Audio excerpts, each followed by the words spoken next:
പ്രധാനപ്പെട്ട ഒരു വാർത്തയിലേക്കാണ്. ഇന്ത്യ സഖ്യത്തിന്റെ ഉപരാഷ്ട്രപതി സ്ഥാനാർത്ഥിയെ ഇന്ന് പ്രഖ്യാപിക്കും. ഉച്ചയ്ക്ക് കോൺഗ്രസ് അധ്യക്ഷൻ മല്ലികാർജുൻ ഖാർഗെയുടെ വസതിയിൽ ചേരുന്ന യോഗത്തിന് ശേഷമാകും സ്ഥാനാർത്ഥിയെ പ്രഖ്യാപിക്കുക. വാർത്തയുടെ വിശദാംശങ്ങളുമായി ആന്റണി ജിസ് ജോർജ് ചേരുന്നു. ആന്റണി, ഇന്ത്യ സഖ്യത്തിന്റെ ഉപരാഷ്ട്രപതി സ്ഥാനാർത്ഥിയെ ഇന്ന് പ്രഖ്യാപിക്കും. സ്ഥാനാർത്ഥി പട്ടികയിൽ ആരൊക്കെയുണ്ട്? വിവരങ്ങൾ. തീർച്ചയായും ഇപ്പോൾ NDA യോഗം നടക്കുകയാണ്. അതിൽ NDAയുടെ സ്ഥാനാർത്ഥിയായ CP രാധാകൃഷ്ണനെ അല്പസമയത്തിനകം തന്നെ ഔദ്യോഗികമായി പ്രഖ്യാപിക്കും. നമ്മൾ കാണുന്ന ദൃശ്യങ്ങൾ അതിൻ്റെയാണ്. ഏതായാലും ഇന്ത്യ സഖ്യത്തിൻ്റെ സ്ഥാനാർത്ഥിയെയും ഉച്ചയോടുകൂടി അറിയാൻ കഴിയുമെന്നാണ് മനസ്സിലാക്കുന്നത്. ഏതായാലും ഇന്ന് ഇന്ത്യ സഖ്യ നേതാക്കളുടെ ചർച്ച നടക്കുന്നുണ്ട്. അത് കോൺഗ്രസ് അധ്യക്ഷൻ മല്ലികാർജുൻ ഖാർഗെയുടെ വസതിയിലാണ് ആ ചർച്ച ഉച്ചയ്ക്ക് നടക്കുന്നത്. ഏതായാലും ആ ചർച്ചയിൽ കൂടുതൽ ഒരു തീരുമാനത്തിലേക്ക് എത്തുമെന്നാണ് മനസ്സിലാക്കാൻ കഴിയുന്നത്. ISROയിലെ മുതിർന്ന ശാസ്ത്രജ്ഞനായ തമിഴ്നാട്ടിൽ നിന്നുള്ള M അണ്ണാദുരൈയുടെ പേരിനാണ് മുൻതൂക്കം നൽകുന്നത് ഈ NDA സഖ്യം.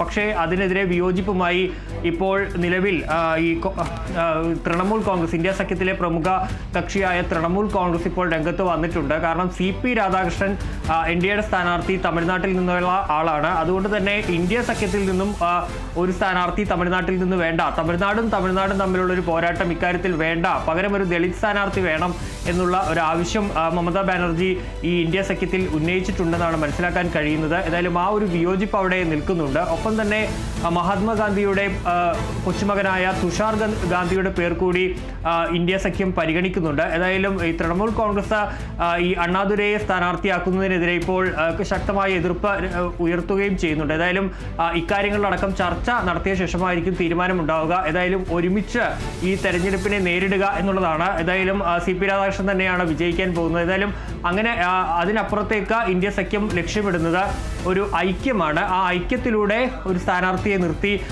ഈ തെരഞ്ഞെടുപ്പിനെ നേരിടാനുള്ള ഒരു നീക്കമാണ് ഇന്ത്യ സഖ്യം നടത്തുന്നത്. അതുകൊണ്ട് തന്നെ തൃണമൂൽ കോൺഗ്രസിന്റെ എതിർപ്പിനെ എങ്ങനെയായിരിക്കും ഈ നേതാക്കൾ പരിഗണിക്കുക എന്നുള്ളതും അറിയേണ്ട ഒരു കാര്യമാണ്. ഏതായാലും ഇന്ന് ഉച്ചയ്ക്ക് 12 മണിയോട് ഉച്ചയ്ക്കാണ് ചർച്ച നിശ്ചയിച്ചിരിക്കുന്നത് മല്ലികാർജുൻ ഖാർഗെയുടെ വസതിയിൽ.